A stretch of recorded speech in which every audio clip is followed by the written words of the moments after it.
Good evening and welcome to the Casual Chef's Kitchen. Enjoy this presentation. On tonight's menu, Sloppy Joe grilled cheese. The morning mise en place. Just after prep. The evening mise en place in order of appearance. Heating up some oil in a saute pan.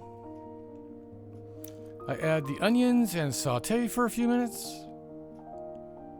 And then I add the garlic and saute for about 30 seconds. Then I add the beef and break it up to brown. Then I add the spices. And then I add the ketchup and the Worcestershire sauce. Here's the finished Sloppy Joe. Here's the cheese layer.